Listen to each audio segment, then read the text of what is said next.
we're like, oh, how did you convert to Islam? Oh wow, that's so inspiring. Oh, I got this iman boost. Okay, assalamu alaikum. It's like, no, if you've asked a convert for their story, you better invite them to your home. Like, you do not just get your end of the deal and then just leave them hanging.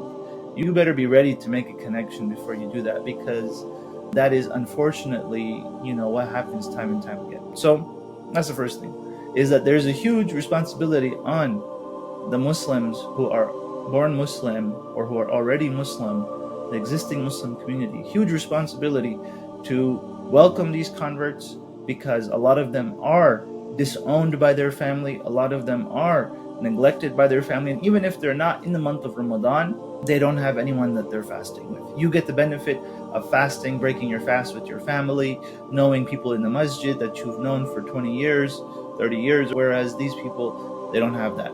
And so it's a responsibility of the existing Muslimin to be Ansar, like the Ansar of Medina, to host these new people.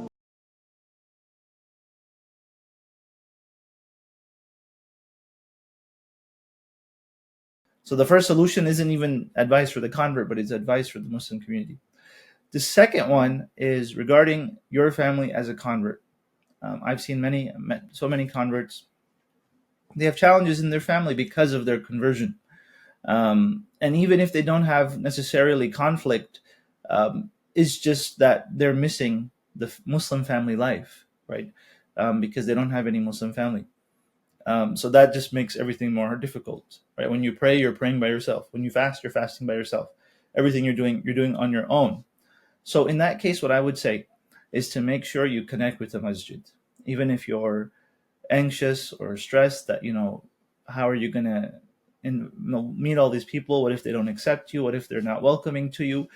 You have to connect to a masjid. You have to meet the brothers and sisters there. You have to go.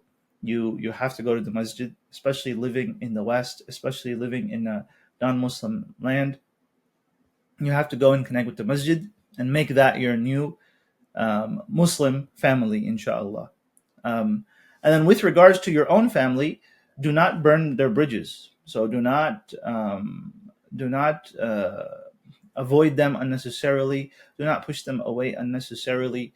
If they tell you that what you're doing is wrong or they don't understand it, just still be kind to them, be compassionate to them, because you will lean on them for so much even after your Islam. So it's not like once you become Muslim that all of your connections are broken. Actually, the Prophet ﷺ, his greatest ally and protector in the Meccan phase of his mission was his uncle Abu Talib. So his uncle Abu Talib was his greatest ally, his greatest protector. So those are your allies, those are your protectors. Do not just burn those bridges when you become Muslim. Maintain relationships, because Allah has commanded you to maintain relationships. And in the future, inshallah, you will be the source of perhaps them becoming Muslim themselves. So take really a long-term approach and don't take a short-term approach just because of the transition you're going through where there's conflict or there's confusion, because you're leaving your old ways and you're a new person now. And the best of the Islam is that you show who you are, not just I am Muslim, but through your character improving and you becoming a better person. They're like, wow, this Islam, regardless of what I might think of it, it's had a real impact on my brother, my sister, right? On my family member. It's had a real impact. And let me look more into it.